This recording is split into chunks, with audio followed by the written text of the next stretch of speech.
순간 속도는 말 그대로 어떤 물체가 운동할 때 그 물체의 순간적인 속도를 말하는 거예요.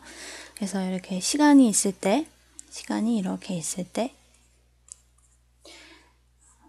물체의 움직임을 나타내 보면 어떤 물체가 이런 식으로 움직이고 있었대요. 시간의 지남에 따라서 뭐 이런 식으로 움직이고 있었대요. 위치가요. 이럴 때 바로 이 지점에서의 내가 물체의 순간적인 속도를 알고 싶을 때 구하는 게 바로 순간 속도인데요. 이게 t1일 때 이때 순간적인 속도를 알고 싶으면은 이때 이 그래프와의 순간의 접선 있죠. 접선의 기울기를 구해주면 그 기울기가 바로 순간적인 속도예요. 그래서 이 기울기를 구하면 이게 바로 이 물체의 이 t1일 때의 순간 속도. 그래서 대부분의 물리 문제나 이런 데서 어떤 물체가 속도 v로 움직이고 있었습니다. 이렇게 말할 때는 대부분은 순간 속도를 의미한다는 거 알아두시면 좋을 것 같아요.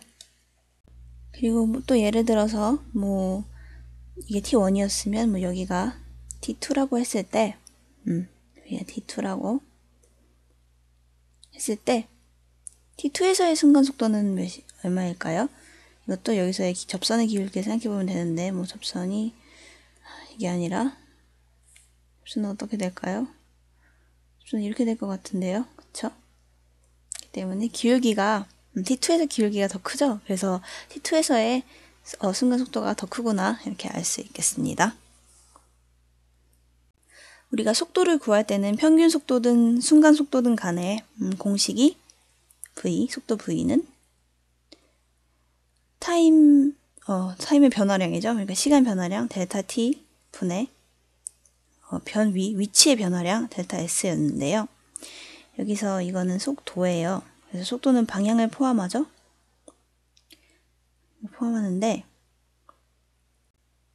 여기서 이 공식에서 이 변위 대신에 실제로 움직인 거리를 대입한 공식이 또 있을 수 있어요. 거리. 이 공식이 바로 속력이라고 하는 건데요. 속력과 속도는 다릅니다. 속도는 달라요. 그래서 이 거리랑 함은 변이랑은 아주 다른 건데요. 예를 들어서 어떤 물체가 여기 있었는데 시간이 지남에 따라서 이렇게 운동을 해서 다시 원상태로 돌아왔대요. 원래 위치로 돌아온 거예요. 이럴 땐 변이는 0이죠. 변이는 0인데 여기서 움직인 거리는 분명히 있죠. 이만큼 돌아서 왔으니까 거리는 이만큼이죠. 그래서 이게 거리가 되는 거예요. 그래서 물체가 이렇게 움직였을 경우에 이 물체의 속도는 0이에요. 왜냐면 t분의 0이니까 변이가 0이기 때문에. 하지만 속력은 존재를 하겠죠. 그래서 어떤 물체가 운동할 때 그 물체의 운동 방향이 중간에 바뀌었을 경우에는 그 물체의 속력과 속도가 다르지만 만약에 어떤 물체가 이렇게 직선 운동을 했을 경우에는 중간에 방향이 바뀌지 않았기 때문에 그 물체의 속력이나 속도나 같은 말이 된다. 이렇게 생각해 주시면 되겠습니다. 우리가 지금까지 생각했었던 속도, 그러니까 평균 속도와 순간 속도를 포함한 속도, 그리고 속력 이런 것들은 다 절대적인 그런 빠르기를 나타내는 말이었어요. 그러니까 관찰자의 사정에 관계없이 그 물체가 절대적으로 몇 분 동안에 혹은 몇 초 동안에 얼만큼을 움직였느냐 이런 거를 계산한 게 바로 속도와 속력이었는데 우린 지금부터 상대 속도라는 거에 대해서 생각해 볼 거예요. 상대 속도는 뭐냐면 말 그대로 상대적인 속도인데 상대 속도에는 관찰자가 있고 또 측정하고자 하는 대상이 있어요. 그래서 관찰자가 움직이고 있을 수도 있고요. 그래서 움직이는 관찰자가 자기가 관찰하고자 하는 대상을 바라볼 때 그 대상이 어떻게 보이는지를 그냥 눈에 보이는 그대로를 나타낸 게 상대 속도고요. 상대 속도. 그래서 상대 속도는 말 그대로 상대적인 속도다. 어떤 물체 A가 있어요. 그리고 또 B가 있어요. A가 관찰자일 때 A가 본 B의 속도를 상대 속도라고 합니다. A와 B가 둘 다 움직이고 있어요. 이때 A가 보기에 B가 얼만큼 운동하는 것처럼 보이니?를 물어보는 게 AB라고 하는 거예요.